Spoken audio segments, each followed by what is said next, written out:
بسم اللہ الرحمن الرحیم۔ ہم غریبوں کے آقا پہ بے حد درود، ہم فقیروں کی ثروت پہ لاکھوں سلام۔ حضور صلوات و سلام کو اپنی امت کی ہدایت و صلاح و فلاح کے لیے بہت ساری مشکلات اور مصیبتیں درپیش آئیں۔ اس کے باوجود آپ کو اپنی امت سے جو بے پناہ محبت اور نجات و مغفرت کی فکر تھی، اور اپنے ایک ایک امتی پر جو شفقت اور رحمت کی جو کیفیت تھی، قرآن پاک اس کا گواہ ہے۔ اللہ رب العزت قرآن پاک میں ارشاد فرماتا ہے، لَقَدْ جَاءَكُمْ رَسُولٌ مِّنْ أَنفُسِكُمْ عَزِيزٌ عَلَيْهِ مَا عَنِتُّمْ حَرِيصٌ عَلَيْكُمْ بِالْمُؤْمِنِينَ رَءُوفٌ رَحِيمٌ۔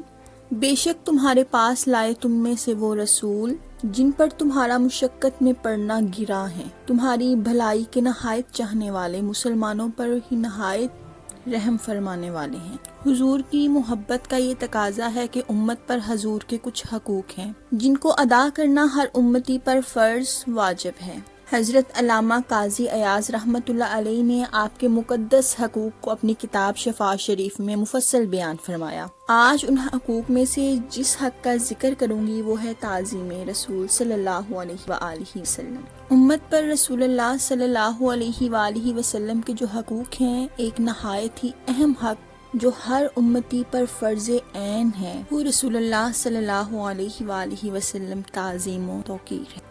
ہر امتی پر فرض ہے کہ آپ صلی اللہ علیہ وآلہ وسلم اور آپ سے نسبت تعلق رکھنے والی تمام چیزوں کا ادب اور احترام کرے، اور ہرگز ہرگز کبھی بھی ان کی شان میں کوئی بے ادبی نہ کرے۔ قرآن پاک میں اللہ رب العزت ارشاد فرماتا ہے، اِنَّا أَرْسَلْنَاكَ شَاهِدًا وَمُبَشِّرًا وَنَذِيرًا لِتُؤْمِنُوا بِاللَّهِ وَرَسُولِهِ وَتُعَزِّرُوهُ وَتُوَقِّرُوهُ وَتُسَبِّحُوهُ بُكْرَةً وَأَصِيلًا۔ بے شک اے رسول، ہم نے تمہیں بھیجا حاضر و ناظر اور خوشخبری سنانے والا اور ڈرانے والا بنا کر، تاکہ اے لوگو، تاکہ تم اللہ اور اس کے رسول پر ایمان لاؤ اور رسول کی تعظیم و توقیر کرو اور صبح و شام اللہ کی پاکی بیان کرو۔ حضرت علامہ قاضی ایاز نے فرمایا کہ اس بات پر تمام علماء کا اجماع ہے کہ حضور صلی اللہ علیہ وسلم کو گالی دینے والا یا ان کی ذات، ان کے خاندان، ان کے دین،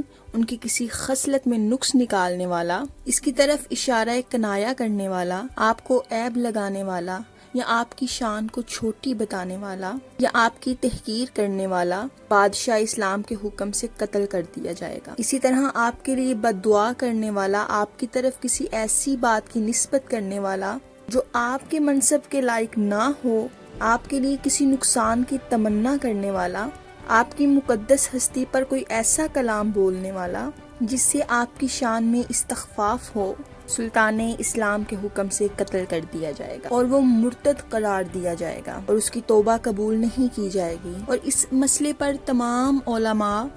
اسلاف کے مابین کوئی اختلاف نہیں کہ ایسا شخص کافر قرار دیا جائے اور اسے قتل کر دیا جائے گا۔ نبی اکرم صلی اللہ علیہ وآلہ وسلم کی شان میں بد زبانی کرنے والا، آپ کی تنقیص کرنے والا کافر ہے۔ جو اس کے کفر اور عذاب میں شک کرے وہ بھی کافر ہے۔ اور توہین رسالت کرنے والے کی دنیا میں یہ سزا ہے کہ اسے قتل کیا جائے۔ اسی طرح حضرت علامہ قاضی ایاز رحمۃ اللہ علیہ نے حضور صلی اللہ علیہ وسلم کے متعلقین یعنی آپ کے اصحاب، آپ کے اہل بیت، آپ کے ازواج مطہرات کو بھی گالی دینے والے کے بارے میں یہی فرمایا۔ یہی وجہ ہے کہ حضرات صحابہ کرام حضور اقدس صلی اللہ علیہ وآلہ وسلم کا اس قدر ادب و احترام کرتے اور آپ کی مقدس بارگاہ میں اتنی تعظیم و تکریم کا مظاہرہ کرتے کہ حضرت عروہ بن مسعود ثقفی رضی اللہ تعالی عنہ جبکہ مسلمان نہیں ہوئے تھے اور کفار مکہ کا نمائندہ بن کر میدان حدیبیہ میں گئے تھے، تو وہاں سے واپس آ کر انہوں نے کفار کے مجمع میں اعلان کر کے کہا، اے میری قوم، میں نے بادشاہ روم کیسر اور بادشاہ روم فارس اور بادشاہ فارس کسریٰ اور بادشاہ حبشہ نجاشی سب کا دربار دیکھا ہے، مگر خدا کی قسم میں نے کسی بادشاہ کے دربانیوں کو اپنے بادشاہ کی اتنی تعظیم کرتے نہیں دیکھا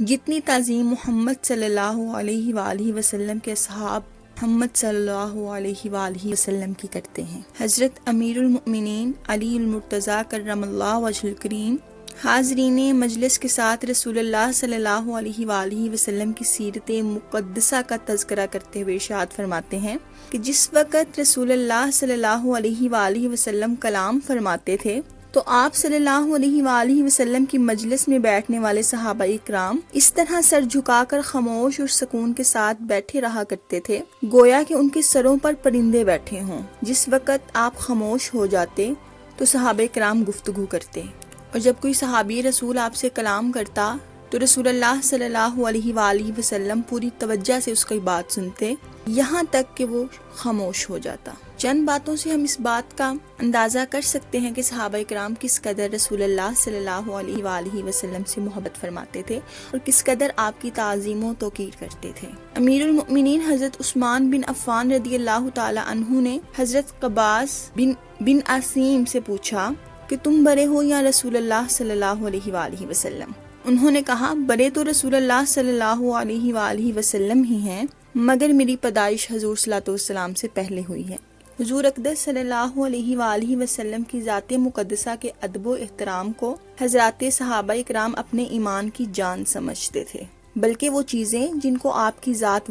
والا سے کچھ تعلق تھا ان کی تعظیم و توقیر کو بھی اپنے لیے لازم جانتے تھے۔ اسی طرح تابعین اور اسلاف بھی آپ کے تبرکات کا بے حد احترام اور ان کا اعزاز و اکرام کرتے تھے، جیسا کہ خالد بن ولید رضی اللہ تعالی عنہ کی ٹوپی میں رسول اللہ صلی اللہ علیہ وآلہ وسلم کے چند مقدس بال سلے ہوئے تھے۔ کسی جنگ میں وہ ٹوپی سر سے اتر کر گر پڑی تو آپ نے اتنا زبردست حملہ کیا کہ بہت سے مجاہدین شہید ہو گئے۔ آپ کے لشکر والوں کو یہ بات پسند نہ آئی کہ ایک ٹوپی کی وجہ سے آپ نے اتنا شدید حملہ فرمایا۔ لوگوں کا یہ تانا سن کر آپ نے فرمایا کہ میں نے حملہ اس ٹوپی کے لیے نہیں بلکہ اس میں سلے ہوئے رسول اللہ صلی اللہ علیہ وآلہ وسلم کے موئے مبارک کی وجہ سے کیا، یعنی بال مبارک کی وجہ سے کیا۔ مجھے اندیشہ تھا کہ میں کہیں ان کی برکتوں سے محروم نہ ہو جاؤں، یہ کہیں کفار کے ہاتھوں میں نہ پہنچ جائیں، اس لیے میں نے اپنی جان پر کھیل کر اس ٹوپی کو اٹھا کر ہی دم لی۔ حضرت عبداللہ بن عمر رضی اللہ تعالی عنہ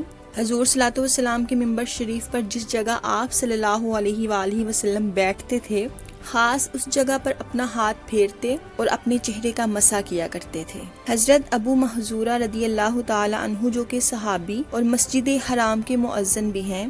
ان کے سر کے اگلے حصے میں بالوں کا ایک جوڑا تھا، جب وہ زمین پر بیٹھتے تو اس جوڑے کو کھول دیتے تو بال زمین سے لگ جاتے تھے۔ کسی نے ان سے پوچھا کہ آپ ان بالوں کو کٹواتے کیوں نہیں؟ آپ نے جواب دیا کہ میں ان بالوں کو اس لیے نہیں کٹواتا کیونکہ رسول اللہ صلی اللہ علیہ وآلہ وسلم نے میرے ان بالوں پر اپنا دست مبارک رکھا تھا۔ آخر میں حضرت امام مالک رضی اللہ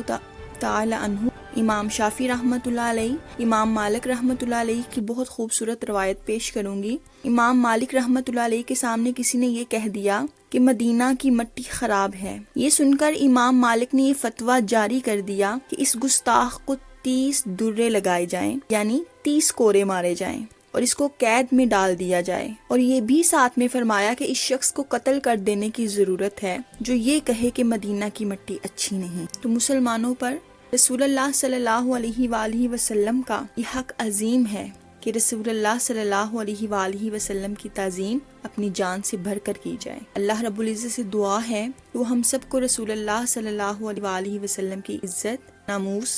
رسالت، عزت و تکریم کرنے کی توفیق عطا فرمائے۔ آمین ثم آمین۔ آنے والی ویڈیو تک کے لیے اللہ حافظ۔